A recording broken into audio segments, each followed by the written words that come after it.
Eny are dia mbola manatitra ny arahaba sy ny firarian-tsoa antsika tsirairay any atokantrano andray amin'izao alina izao. Asainay ampanajana ianao anaraka anay hatramin'ny farany. Raha ny mamaritra amin'ny atotetry ny androntsika aloha dia mbola nitsindry ny atmosfera izay ambany hatrany. Araka izany dia tsy dia ahitana fiovana firy aloha raha mikasika ny maripana fa mbola nihevikevoka hatrany isika saika manerana ny Madagasikara iray manontolo. Raha mikasika ny orana kosa indray raha ny eto Analamanga manokana izao ny resahana dia hatramin'ny alakamisy any isika no isitraka izay orana izay. Fa any amin'ny tapany atsimon'ny Madagasikara iny kosa dia saika isitraka izay orana oram-baratra izay foana zany ato anatin'ny 3 andro ho avy. Toy izao raha mety tetry ny androntsika raha amin'ny rapitso maraina izay. Isitraka orana rankotraka ny aty amin'ny tendrony atsimon'ny Madagasikara raha azorana tandrifindroana kosa zany ho an'ny fahatry vatovavy fitovinany. Somary maloka kosa ny andro any amin'iny manodidina ny fahatry menabe iny raha isan'ny zavotany ny vao maraina ato amin'ny fahatry ny afovoantany. Mifatra sisa rehetra moa dia vinavinaina ho maina tanteraka mihitsy ny andro. Fa raha ho an'ny tolakandro kosa indray dia isitraka orana rankotraka aloha ny ato amin'ny faritanin'ny Antananarivo, ny faritanin'ny Fianarantsoa ary any amin'iny faritanin'ny Toliara iny. Torak'izay ihany koa antsika aty amin'ny manodidina ny Mangoro aty dia isitraka izay oram-baratra izay.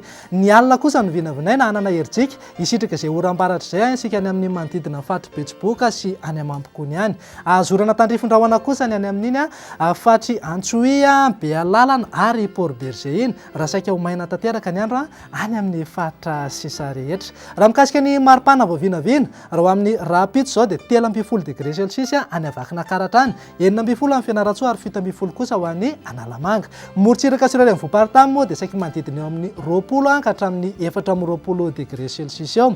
Fa raha ho an'ny tolakandro kosa indray jerentsika dia any evikevoka hatrany aloha any amin'ny manodidina ny Antsohihy sy Maevatanana iny mananky hatrany amin'ny 9.30 degré celsius mihitsy.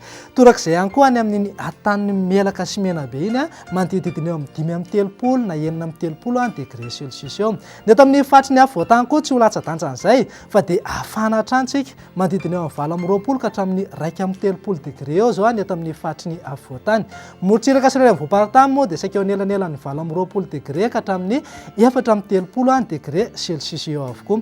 Toy izay indray raha mety tetry ny andro amin'ireo firenendehibe ivelan'ny Madagasikara.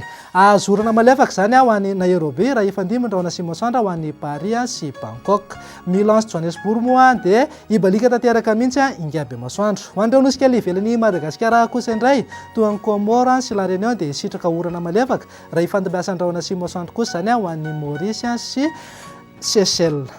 Raha ny masoandro zao dia amin'ny 5 ora sy 20 minitra no vinavinaina hiposaka raha ho amin'ny rapitso. Ilentika kosa izy amin'ny 5 ora arivo sy 20 minitra. Dia izay ihany koa no azo natolotra tamin'ny teny ity fa misaotra anao nanaraka anay hatramin'ny farany. Raha tsy naharaka hatramin'ny voalohany ianao dia afaka tsidihanao foana ny page Facebook Météo Madagasikara. Mametraka ny veloma mandrapitafa manaraka indray ary. Veloma tompoko.